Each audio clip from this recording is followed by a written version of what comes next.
Meus queridos, é com alegria que eu saúdo com a paz do Senhor, amém? Quero agradecer a Deus por esta oportunidade, feliz em voltar a esta igreja. Acredito que eu tive aqui, também é um convite do irmão Valdécio, foi num culto com a família, acredito que foi, um culto com a família. Eu estou feliz em retornar a esta casa, quero agradecer o convite. Pelo que eu estou vendo, acho que eu sou o primeiro pregador na gestão do pastor Erlânio, né? E talvez seja a minha primeira saída em domingo nos últimos 6 meses, né? Pela misericórdia de Deus, faz um tempo que a gente também está à frente de uma congregação, que está no setor 16. Mas ao receber o convite do amigo Valdécio, eu não pude aqui recusar. Estou feliz em rever aqui alguns irmãos, alguns amigos desta querida congregação. Irmãos amados, há um texto da palavra de Deus. Normalmente nós utilizamos esta figura, este personagem é um culto como esse. É um culto de obra missionária. E há algum tempo, muito tenho olhado a respeito da sua vida, da sua obra e dos acontecimentos ao seu redor. Bom, eu estou falando aqui do profeta Jonas. Então, gostaria de convidar você para abrir a sua Bíblia no livro do profeta Jonas, no capítulo 1. E nós vamos ler aqui a partir do versículo 1. Desejo ao pastor Erlânio que seja um ano abençoado para ele, para a sua família, bem como para toda esta congregação aqui da Assembleia de Deus Nova Betânia. Tenho certeza que Deus lhe colocou aqui para fazer uma grande obra no Senhor e através da vida de vocês aqui neste local. Jonas capítulo 1, versículo 1. Quem encontrou, diga amém. Está escrito assim: E veio a palavra do Senhor a Jonas, filho de Amitai, dizendo: Levanta-te, vai à grande cidade de Nínive, e clama contra ela, porque a sua malícia subiu até mim. E Jonas se levantou para fugir de diante da face do Senhor, para Tarsis. E descendo a Jope, achou um navio que ia para Tarsis, pagou, pois, a sua passagem, e desceu para dentro dele, para ir com eles para Tarsis, de diante da face do Senhor. Quantos dizem amém? Meus irmãos, é comum na igreja, aqueles que são mais antigos, bem como os mais novos na fé, mais neófitos, é muito comum quando nós ouvimos a história desse homem, ouvimos falar sobre ele, nós nos lembramos logo de desobediência. Então, quando você pensa num exemplo bíblico a falar sobre desobediência, você lembra logo da vida e da obra deste homem. Mas eu gostaria de lhe convidar essa noite, nesse tempo que temos aqui, para refletir as suas convicções a respeito dele. Não dizendo que você está errado, ou aquilo que você aprendeu estaria errado, mas gostaria de lhe convidar a refletir sobre aquilo que você acredita e sobre aquilo bem como que você sabe a respeito dele. Bom, o fato é que Jonas era profeta em Israel, especificamente no Reino do Norte, filho de profeta, filho de Amitai, que também foi profeta em Israel. Jonas, ele profetizou durante a expansão territorial daquilo que foi chamado de Reino do Norte, era o que compunha as 10 tribos dissidentes que se separaram ali de Judá e Benjamim, que foi conhecido como o Reino do Sul. Jonas, ele profetiza numa época de expansão militar, territorial e também financeira por parte deste reino, desta monarquia.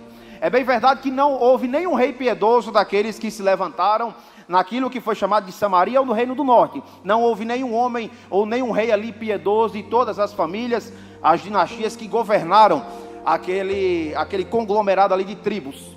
Jonas, ele deverá ser o primeiro profeta transcultural da história de Israel, o primeiro missionário transcultural da história. Ele recebe uma missão inédita e singular, única, até então na história de Israel. Ele deve ir até uma nação estrangeira, inimiga do povo hebreu, e ali pregar a palavra de Deus. Jonas, ele cresceu ouvindo falar dos ninivitas, ele cresceu ouvindo falar da Síria, e cresceu ouvindo falar dos perigos que essa nação representava para Israel. Só que uma vez agora homem formado e profeta em Israel, ele recebe uma missão dada direta pelo próprio Deus, a de ir lá dentro, na terra dos seus algozes, e ali pregar a palavra de Deus. Os assírios já haviam tentado invadir Israel por cerca de 17 vezes, durante todos esses reinos, sem sucesso até então. E Jonas agora ele que foi ensinado a orar pela destruição desse povo, foi ensinado a orar para que Deus consumisse, quem sabe, esse povo com fogo, ele agora recebe uma missão para ir ali e pregar a palavra. A Bíblia diz que Jonas, ao receber esta missão de Deus, ele pega o primeiro navio que está saindo do porto marítimo, que é Jope, que era um porto marítimo, caminho de Tarsis. Se você pega uma Bíblia, por exemplo, dessas de estudo, e você vai na parte aqui de trás dos mapas, você vai ver que estava Samaria em um local, estava, aliás, Israel em um local, Jope, o porto marítimo que Jonas então pega o navio, e Tarsis estava do outro lado do globo da terra, do mundo conhecido da época. Tarsis seria o que hoje a gente conhece por Espanha, o continente europeu. Então, uma viagem de navio, uma viagem de barco, de navio, uma embarcação, ela demorava cerca de 1 ano para fazer esse trajeto, e ali aquelas pessoas chegarem, que estavam naquela embarcação. Então Jonas, ao entrar naquele navio, ele está dizendo não para Deus, mas não somente um não para Deus, ele está dizendo mais ou menos assim: se é para pregar em Nínive, se é para pregar na Síria, eu não vou, e além de não ir, eu abro mão daquilo que eu sou, eu abro mão de ser um profeta de Deus. Ora, quem é que tem uma função, quem é que tem um cargo, ou imagina um pastor se ausentar por 1 ano da sua congregação, da sua igreja? É o que Jonas estava fazendo, ele estava indo para caminho, e aquilo que era chamado na época de fim do mundo, local mais distante, onde um navio poderia então desembarcar. E Jonas entrou, diz a Bíblia, que para fugir de diante da face do Senhor. E os eventos que vão acontecer, aquilo que vem a ocorrer na vida do profeta, é na verdade uma sucessão de coisas, pois desde a entrada dele naquele navio, desde a entrada dele naquela embarcação, a Bíblia conta que há uma série de eventos, inclusive climáticos, pois Deus levanta uma tempestade no navio que estava levando o seu profeta, no navio que levava a Jonas. E é dito aqui na Bíblia, se você tiver aí com o seu exemplar aberto, é dito no versículo 8, é dito que Jonas é despertado do sono. Há uma tradução mais antiga, no próprio português, que fala que Jonas, ele dormia um sono profundo a ponto de roncar. Ele dormia um sono de fato profundo. Jonas, ele está desobedecendo a Deus de forma deliberada. Entretanto, a sua consciência, ele não tem aquilo que nós chamamos hoje de peso na sua consciência. Jonas não está desobedecendo a liderança simplesmente da sua congregação ou da sua igreja. Jonas está desobedecendo o próprio Deus que havia lhe dado uma missão, e de forma espontânea, de forma deliberada. Talvez você tempos atrás tenha recebido também da parte de Deus um convite, talvez você tenha recebido uma missão, e por alguma coisa você até agora não fez, não realizou aquilo que Deus lhe chamou a fazer. Quem sabe não como Jonas, de forma espontânea, quem sabe não por não gostar daquele povo, mas quem sabe por se achar incapacitado para aquilo que Deus estava lhe entregando. Mas eu venho nessa noite dizer que Deus, aquele que chama, é o mesmo que capacita, o que capacita é o mesmo que respalda, e o que respalda é o mesmo que envia. E Ele está aqui essa noite. Diz a Bíblia então que Jonas dormia, um sono indolente. Irmão, das duas uma, só dorme dessa forma quem está em paz consigo mesmo, ou numa outra situação que não seria tanta paz assim, seria alguém que está sendo induzido a um sono dessa forma. Em outras palavras, alguém que está sob um efeito de uma medicação, quem sabe, muito forte. Jonas dormia, não era o caso de Jonas. Jonas dormia de forma profunda, de forma tranquila. O que me leva a refletir que o que determina o meu nível de obediência a Deus não é aquilo que a minha cachola, que a minha cabecinha fala. Porque às vezes talvez você já tenha escutado alguém fazer algo e dizer assim: eu estou em paz, eu estou com a minha consciência limpa, eu estou com a minha consciência tranquila. Olha, o intelecto, o centro das emoções, segundo a Bíblia, não é ele que determina o meu nível de obediência, ou se eu estou correto diante de Deus. Pois o profeta Jeremias escreveu, dizendo que enganoso é o coração, e quando fala do coração, ele não fala do órgão que bombeia sangue, ele fala disso aqui: enganoso é o coração, mais do que todas as coisas, quem o conhecerá? Só há um que conhece os corações, que conhece as mentes, que esquadrinha os pensamentos e conhece a minha vida e a sua vida aqui essa noite. E é Deus. Portanto, não é a minha mente, a minha consciência que determina o meu nível de obediência, mas é aquilo que a palavra de Deus, ela fala ao meu respeito. É aquilo que a Bíblia Sagrada, ela fala ao meu respeito. É aquilo que a Bíblia, ela diz, e aquilo que a Bíblia fala é o que determina o meu nível de obediência a Deus. A Bíblia compara, por exemplo, ao longo das suas páginas, a Bíblia fala de uma doença chamada lepra, que nos tempos bíblicos era considerada uma maldição da parte de Deus. Era considerada uma maldição. Era alguém que tinha uma doença, é aquilo que a gente entende hoje por hanseníase, não é verdade? Essa doença se considerava alguém que foi amaldiçoado, alguém que não tinha bênção de Deus. E a Bíblia compara o pecado, a lepra, assemelha o pecado numa figura de linguagem a lepra, pois assim como um dos últimos sintomas da lepra era diagnosticado pelo sacerdote com o toque na pele através de um instrumento, então uma vez que a pele daquela pessoa estivesse ali insensível ao toque, aquela pessoa era diagnosticada com lepra, e ela dizia: está leproso, esse cidadão está doente, está leproso, tem que ser afastado, pois o pecado, a exemplo da lepra, ele deixa o que? Insensível, o coração daquele que está na prática dele, deixa o coração insensível para com a palavra de Deus, deixa o coração, ou deixa agora aquela pessoa insensível, a ponto da Bíblia chamar um processo de cauterização da consciência. É uma mente cauterizada, é uma mente que não se curva mais à palavra de Deus. É alguém que até acreditava nisso aqui, ou quem sabe até diz que ele acredita, mas quando você fala com ele sobre as verdades de Deus, quando você fala com ele sobre a palavra de Deus, ele passa agora de agir de forma diferente, e quem sabe hoje em dia ainda mais, lhe taxar como intolerante, lhe taxar como religioso, lhe taxar como extremista, uma vez que você está apenas falando o que está escrito na palavra. E passa a taxar a Bíblia, a palavra de Deus, como um livro extremo. Não, mas não é bem assim. Eu interpreto de outra forma. Ora, como se existissem várias interpretações para o livro que está na minha e na sua mão aqui.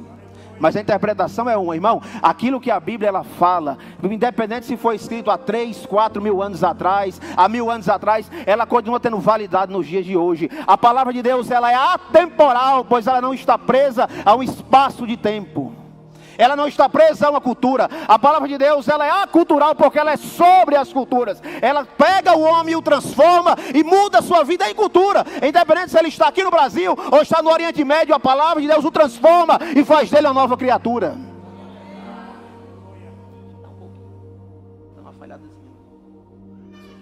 Tá. Jonas, quando é despertado daquele sono, diz a Bíblia então que os marinheiros, as pessoas que ali estavam, elas então fazem 4 perguntas de cunho vocacional ao profeta. Elas perguntam: qual é a sua terra?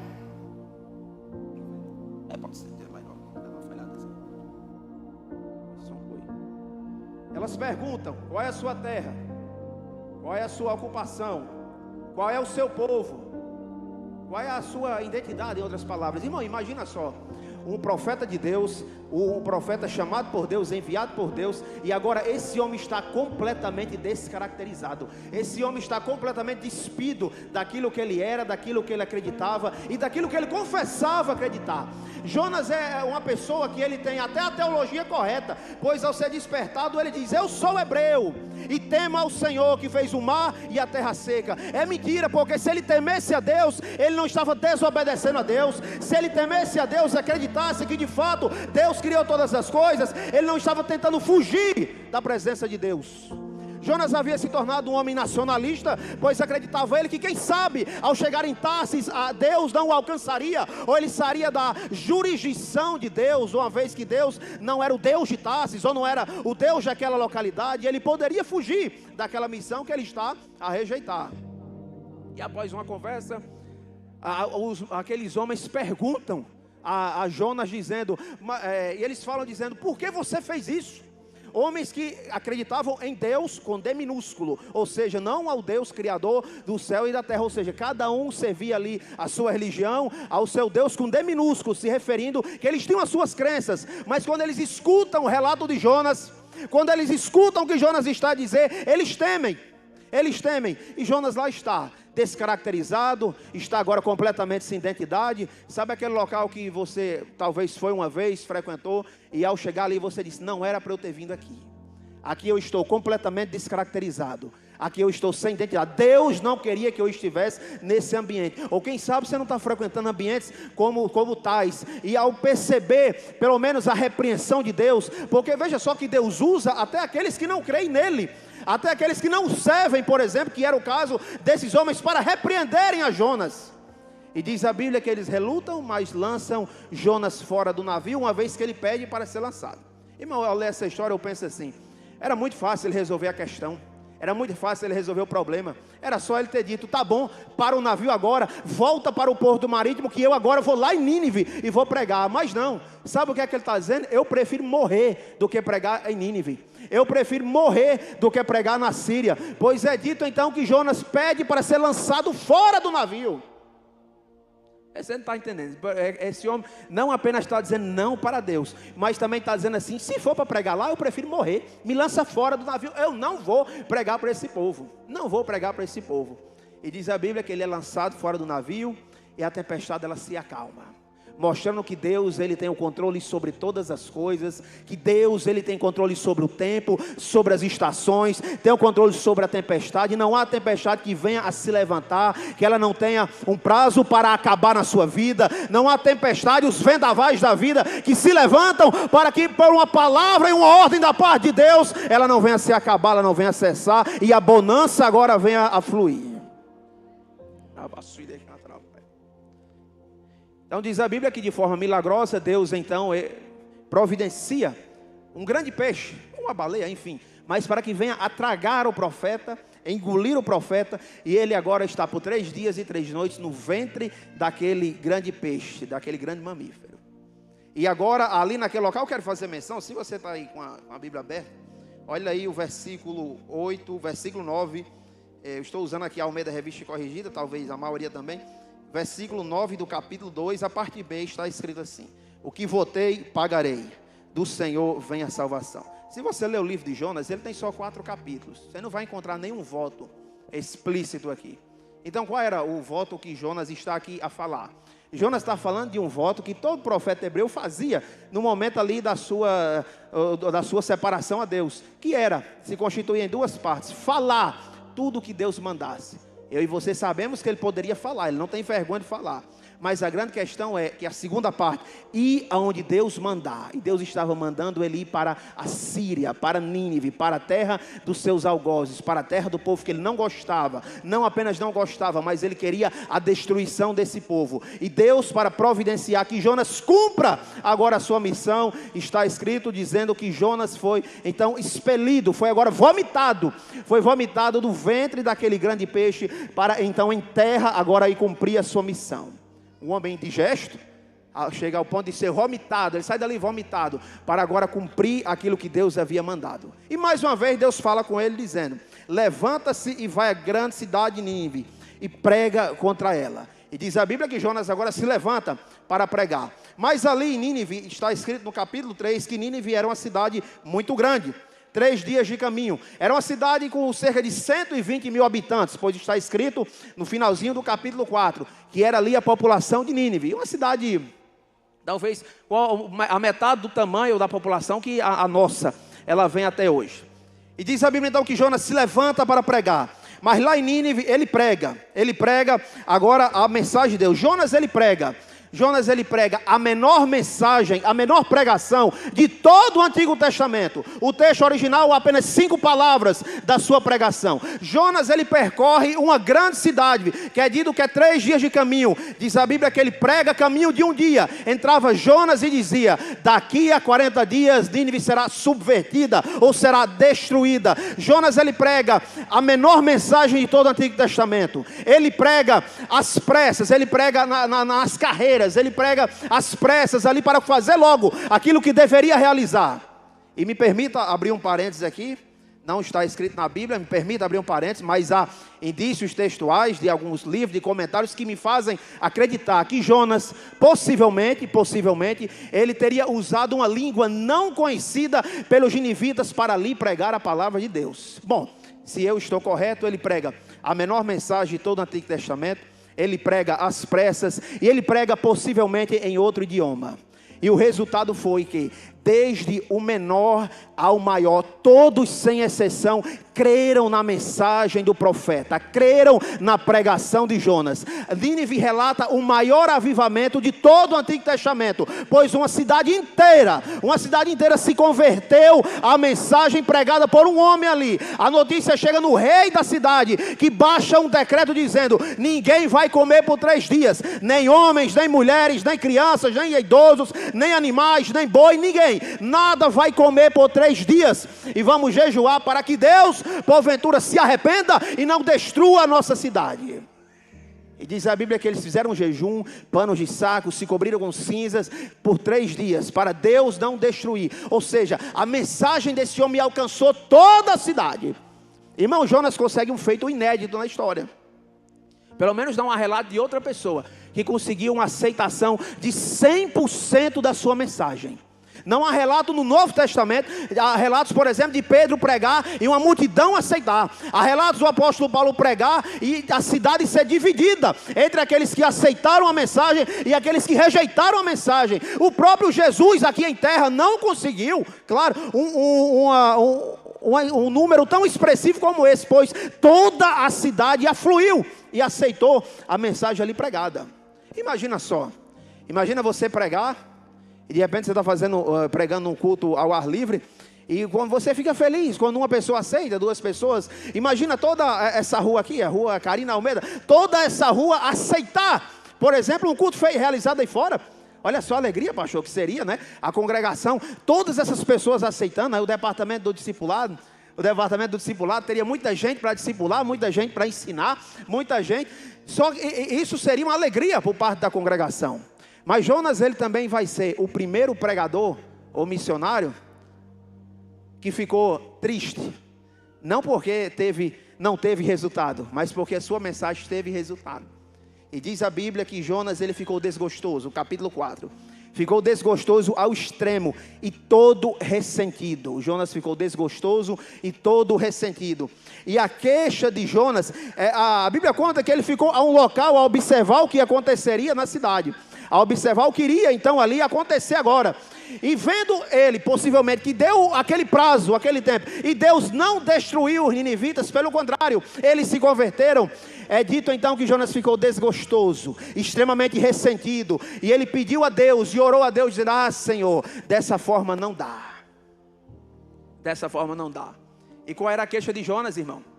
A queixa de Jonas era que Deus era misericordioso. Está escrito aí no versículo 2, e orou ao Senhor e disse: Senhor, não foi isso que eu disse, estando ainda na minha terra? Por isso me preveni, veja só, fugindo para Tarsis, pois sabia que é Deus piedoso e misericordioso, longânimo e grande em benignidade, e que te arrependes do mal. Sabe qual é a raiva de Jonas? Ele sabia que se ele pregasse e os ninivitas crescem na mensagem, se arrependessem, Deus também não destruiria a cidade. E o que é que ele queria? Destruição. Ele havia orado por isso, ele havia sido ensinado por isso. Esse povo era inimigo do seu povo. Imagina só, irmão, não é aqui agora, talvez a proporção ela seja parecida, ou era pior. Era como, por exemplo, um judeu ir lá hoje no grupo, esse grupo terrorista aí, e lá dentro pregar. A proporção é parecida com essa, pregar para esse povo. Foi o que Deus enviou o seu profeta a fazer. Irmão, aprenda uma coisa: o profeta, o pregador, a pregadora, o missionário não é o dono da mensagem. O dono da mensagem é Deus. O profeta, ele é o canal da mensagem, mas o emissor da mensagem é Deus. É Deus quem emite a mensagem, e o profeta é apenas o canal, o pregador. Ele não escolhe onde ele prega, ele não escolhe onde ele pastoreia, ele não escolhe onde ele vai agora evangelizar, mas ele vai, prega e evangeliza e pastoreia onde Deus manda que ele faça. Se Deus está levantando você aqui, se Deus está levantando você além, é porque Ele tem coisas grandes para fazer em você e através de você. Talvez o local que você foi colocado hoje você não entenda e você não compreenda. Mas por quê, Senhor? Por quê? E é Deus dizendo: filho, eu tenho grandes coisas para fazer na sua vida aí. Filho, eu tenho uma grande obra para realizar em você nesse local. Você não está entendendo, você não está compreendendo. E na verdade, irmão, muitas das vezes nós não somos chamados a entender ou a compreender. É verdade. João não estava entendendo. Ele não queria, foi contra gosto. Mas ele é chamado, assim como você essa noite, está sendo chamado a obedecer. E obedecendo, talvez Deus lhe dê o entendimento, ou talvez nem dê. Deus não precisa se explicar daquilo que Ele está fazendo. Deus não precisa dar razões para você do que Ele está realizando, mas você só precisa obedecer e aceitar a sua vontade. Então diz a Bíblia que agora Jonas abre o coração para Deus. Irmão, perceba que Jonas é um profeta que tem fogo em suas palavras. A pregação dele era sobre fogo. A pregação dele era de fogo, mas faltava paixão no seu coração. A pregação dele era sobre destruição. Daqui 40 dias Deus vai arregaçar tudo. Deus vai destruir essa cidade. A pregação dele indo e voltando foi isso. Quem sabe usando um cavalo, não sei. Mas a pregação dele foi que ao percorrer as ruas de Nínive era: daqui a 40 dias Nínive será destruída, não vai sobrar nada. Mas faltava paixão, faltava amor no seu coração. E agora para Deus ele abre o seu coração. E diz a Bíblia então que Jonas ora dizendo: peço-te, pois, ó Senhor, tira a minha vida, pois é melhor morrer do que viver. Tudo isso era por causa daquele povo que havia aceitado. A explicação é só essa. Tudo isso era por causa desse povo. Jonas não amava esse povo. Jonas odiava esse povo com tudo que ele podia odiar. E ele odiava muito esse povo. E ele está dizendo: é melhor morrer do que viver. Eu não quero ver isso, tira a minha vida. E Deus: Jonas, vem para cá. E diz a Bíblia que há apenas um local dos 4 capítulos desse texto, desse livro, que relata que Jonas ficou feliz. Jonas não ficou feliz quando Deus falou com ele para ele ir para Nínive. Não ficou feliz. Jonas não ficou feliz quando Deus salvou ele daquela tempestade de forma milagrosa. Jonas não ficou feliz quando o peixe vomitou ele das suas entranhas. Jonas não ficou feliz a mais uma vez Deus falar com ele. Ou Jonas também não ficou feliz quando viu aquela cidade convertida. Mas diz o texto que Deus fez crescer uma planta sobre a sua cabeça, sombra sobre a sua cabeça. E Jonas então ficou feliz ao extremo. Jonas se alegrou porque veio sombra sobre a sua cabeça. Mas assim como nasceu de forma milagrosa essa planta chamada de aboboreira, Deus também matou aquela planta, porque diz a Bíblia que veio um vento oriental, um verme foi lá, comeu essa planta, ela secou, o sol deu de rachar na cabeça de Jonas, talvez parecido com o de Mossoró, deu de rachar na cabeça dele, que ele caiu desmaiado e ali mais uma vez pediu a Deus a morte. E Deus: Jonas, é razoável essa tua ira? E Jonas diz: é razoável até a morte. E Deus fala: Jonas, você teve compaixão de uma cidade. Aliás, você teve compaixão de uma planta que hoje nasce e amanhã morre. E eu não teria compaixão de uma cidade com 120 mil habitantes, homens, mulheres, crianças, idosos, enfim, que não sabem discernir a mão direita da sua mão esquerda. E o livro se encerra com uma pergunta de Deus para o seu profeta. E se encerra diferente dos demais. A conclusão agora, né, desse livro é diferente dos demais. Você pode ler aí os outros profetas menores, os demais livros da Bíblia. A conclusão é diferente, é com uma pergunta de Deus para o seu profeta. Talvez para relatar que a história desse homem, irmão, seja a minha história e a sua história que estamos aqui essa noite. Em que sentido? Você foi pregar lá na Síria? Não. Você vai pregar lá no Hamas? Não. Mas no sentido que, quem sabe, Deus não está chamando você e não está lhe convocando para fazer algo através da sua vida, e você tem dito não a Deus, e você tem dito não, tem colocado a sua incapacidade, tem falado das suas frustrações, tem falado que não vai dar certo, e não vai dar certo, enfim, não vai prosperar, e Deus está lhe chamando, Deus tem falado com você, tem usado pessoas para falar com você, e quem sabe me trouxe aqui essa noite mais uma vez para dizer a mesma coisa que você já sabe, que Ele está lhe chamando, tem uma obra para fazer em você. O ano era 2016 e por 4 anos eu participei de um projeto lá no Ceará, uma agência missionária chamada Missão Ceifa. A Missão Ceifa hoje não está só no Ceará, pelo contrário, tá em outras, já tem base até em outros locais do Brasil, inclusive fazendo envios até transculturais. Mas eu fiquei 4 anos aqui, e sempre indo e voltando, lá da minha cidade, onde morava, para o Ceará. E ali, por 4 anos, servi aquela agência e trabalhando no interior do Ceará com plantação e revitalização de igrejas. E no ano de 2016, eu me lembro que lá estava, na cidade de Itapipoca, participei do treinamento missionário, a primeira fase do treinamento, para depois então ter o envio, que seria para ajudar um casal missionário que estava em Amontada, Ceará. E não especificamente em Amontada, eles estavam em um sítio chamado São Pedro.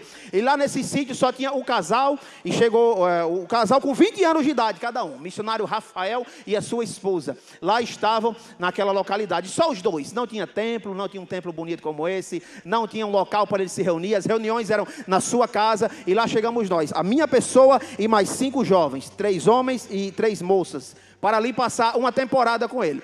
E nós ficamos, aquela comunidade não tinha nenhum evangélico, senão ele também e a esposa. E nós trabalharíamos lá de fato, começar aquela obra, ajudar ele que estava iniciando. E eu me lembro que a comunidade, entretanto, todavia, não era muito grande. Ela não era muito grande do ponto de vista geográfico, mas a casa que eles moravam, ela era distante das vilas, né, das casinhas lá. E nós andávamos, irmão, por dia, sem brincadeira nenhuma, cerca de 7 quilômetros a pé, para ir à primeira casa que ficava, da casa dele, a primeira que ficava, né, a primeira rua, fora as outras que tinha lá para o final. Nós dava 7 quilômetros e depois 7 quilômetros para voltar. E ficamos ali uma temporada com ele. E sabe, o trabalho estava difícil, estava ali e uma religiosidade muito forte naquele local, né? Havia outras religiões ali muito fortes. Entretanto, o evangelho parecia ainda não ter assim. E a gente já se esforçando alguns dias e as coisas não estavam dando certo. Até que o missionário chegou para mim e disse assim: Tiago, nós vamos fazer um culto de avivamento. E quem vai pregar é você. Eu disse: e quem vai participar? Nós, vocês, os 6 e nós 2, né? 8 pessoas, então já tem alguém, né? E eu me preparei para aquele culto, nós saímos para convidar as pessoas, e para nossa surpresa, naquela noite de janeiro de 2016, se reuniram ali na casa dele, algo em torno de quase 40 pessoas. As pessoas foram para a casa dele, e foi uma alegria quando começou. Só que, irmão, quando eu comecei a pregar, sabe aquele dia que nada deu certo na pregação? Eu não sei se já aconteceu com o senhor, pastor Valdés, com o pastor Erlane, sabe aquele dia que nada deu certo, não saiu nada. E eu gritava, me esforçava, e o som muito ruim que ele tinha ali. E para completar, e eu visivelmente nervoso, despreparado ali, diferente de Jonas, havia passado a noite me preparando, diferente de Jonas que foi às carreiras, e eu lá tentando, e não saia nada, e o missionário era animado, toda hora, vai, continua, vai dar certo. E eu me lembro então que 5 camaradas, sob efeito de álcool, se colocaram na minha frente, e tudo o que eu dizia, eles faziam uma hermenêutica ao contrário. Por exemplo, eu dizia assim: Jesus é o caminho. Aí eles conversavam lá entre eles, e eles diziam para o povo que estava lá, de maneira que eu escutava o que eles estavam falando. Eles diziam: não é da forma que ele está falando, não é desse jeito, não escuto não. E eles falavam as besteiras que ele está aí dizendo. E eles, irmãos, eles literalmente acanalharam com aquele culto. Algo terrível naquela noite. E eu cá para mim, não tem nada de Deus nesse culto, eu dizia, né, dentro de mim naquele dia. Mas quando foi para encerrar a pregação, eu disse assim, eu falei, eu de repente fui tomado de uma ousadia que até então não tinha, e eu comecei a dizer: é o seguinte, e eu já sabia o nome deles, porque não tinha tanta gente no local também, e nós já havia esbarrado com eles. Havia um camarada que exercia uma certa liderança sobre os outros, e eu falei assim, o nome dele, eu disse: Gilson, Deus manda lhe dizer que hoje você está sendo pedra de tropeço aqui para esse povo. Mas eu lhe digo que haverá um dia que você vai ser pedra de tropeço também lá no inferno. E comecei a falar, irmão, e aquele povo que estava ali, o povo de repente fez silêncio, ouvindo o que eu dizia, e não precisava nem de microfone, eu dizendo: vão lá para o inferno e etc. E comecei a citar as passagens de Apocalipse, e citar o lago que arde com fogo e enxofre, e falar, e todo mundo parou e ficou assim, sem reação. Até o missionário, que era rindo toda hora, parou e ficou olhando assim, disse: pronto, o homem acabou agora com o restante da pregação dele, vai dar errado aqui. E eu disse assim: quero perguntar mais, quem quer aceitar Jesus? Eu fiz o convite, né? E para minha surpresa, ele veio à frente, eu disse: fica aí do lado, ele veio à frente, fica aí que no final nós vamos orar, fica aí. Ele veio à frente, só que ninguém estava acreditando naquela conversão, ninguém acreditou, pois pensou assim, que fosse apenas algo para fazer chacota. Só que ele voltou, foi lá nos outros 4 e obrigou os outros 4 a irem à frente também. E nessa hora o povo começou a dar glória a Deus. Tinha uma menina na equipe que quando ela batia o pé, o negócio acontecia, sabe? Assim começava, né? Aqueles movimentos. E aí começou, e o culto começou a dar certo. E oramos, fizemos uma oração. Esses dias o Facebook me trouxe a lembrança, né? E todo janeiro o Facebook vai lá, traz uma lembrança. Me trouxe a lembrança desse dia, a foto que nós fizemos lá com eles. Mas tudo bem, eu orei sem muita fé, assim, sem muita, digamos, crença daquilo, que aquilo ali fosse verdade. Só que no outro dia, 6h30 da manhã, a gente acordava cedo porque nós fazíamos um devocional para depois tomar café e sair para evangelizar. O trabalho era assim. E às 6h30 da manhã, alguém bate na porta do missionário. O missionário vem até mim e diz: Tiago, Gilson está aí fora, disse que quer falar com você. E eu fiquei com medo nessa hora. Nessa hora, a minha coragem ela passou, porque eu estava uma noite anterior. Aí eu disse: mas será que ele quer comigo, né? Porque Gilson era um camarada muito bruto. Sabe aquele nordestino pé de serra assim, muito bruto. Se ele dissesse que pau era pedra, você tinha que concordar. Muito bruto, muito ignorante. E naquele dia, ele teve um pouquinho de quebrantamento, foi à frente, né? Tratou a gente com respeito. Mas quando ele falou: está aí fora, quer falar com você. Aí eu fui nos outros 2 rapazes da equipe. Eu disse: é bom a gente ir lá fora, né? Porque vocês também estavam no culto ontem. E é bom que todo mundo, né? Se quiser chamar as meninas também, pode chamar. Mas nós 3 aqui dá certo. Aí peguei minha Bíblia. Só que quando eu cheguei lá fora, já estava ali há um bom tempo naquela comunidade, todos os dias, o camarada bêbado, sob efeito de álcool. Mas quando eu cheguei lá fora, que abri a porta, aquele camarada estendeu a sua mão para mim. E em todos aqueles dias ele estava pela primeira vez sóbrio, não estava com aquele odor horrível. Me deu um abraço e disse: ei, agora eu sou crente também. E eu quero que você me explique direito o que você estava falando ontem. Eu quero que você me explique. Venha para cá. Irmão, aquele homem, mais os outros 4 colaram na nossa equipe. Todo dia que a gente ia evangelizar ou ia fazer um estudo na casa de alguém, eles iam junto. E as meninas perguntavam: Tiago, e ele já pode evangelizar? Pode. Eles estão no modelo primitivo, estão aceitando agora e já estão evangelizando.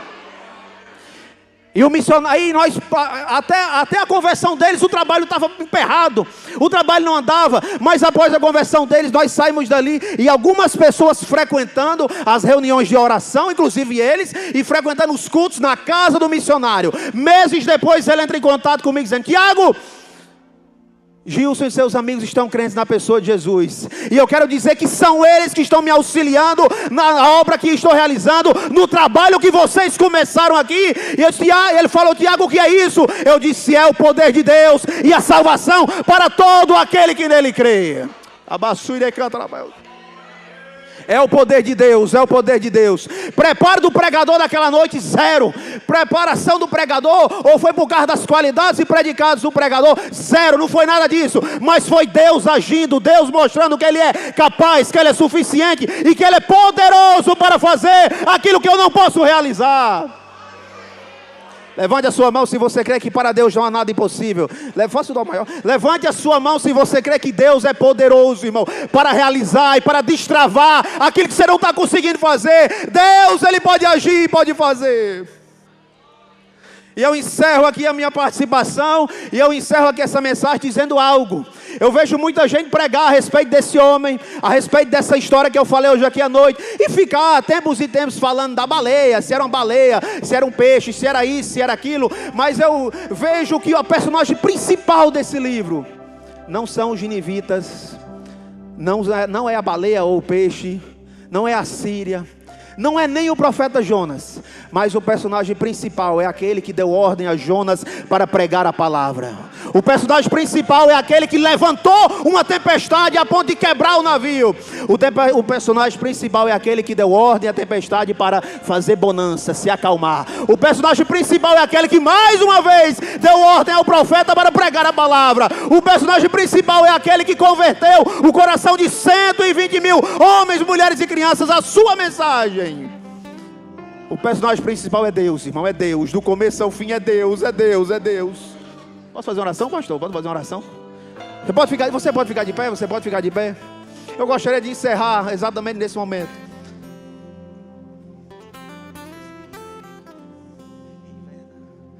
Eu gostaria de lhe convidar. Há alguém aqui essa noite que quer entregar a sua vida a Jesus, que ouviu essa mensagem ao exemplo de Jonas, ao exemplo das ninivitas, entende que o Senhor é Deus sobre a sua vida e quer abrir o seu coração a essa mensagem. Onde está você? Há alguém aqui essa noite para Jesus? Jesus está nesse lugar, Jesus está nesse... Adore ao Senhor, adore ao Senhor. Em verdade, faça desse louvor uma oração a Deus. Espírito Santo, Senhor. Em espírito, em verdade, te adoramos, te adoramos.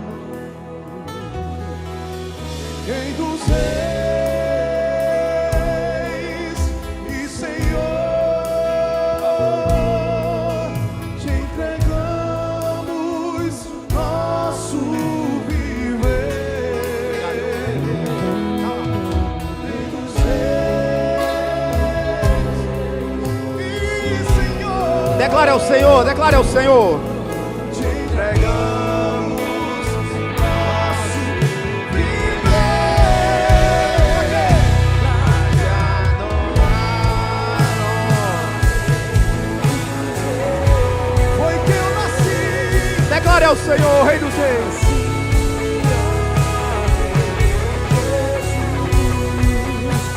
Prazer a ti.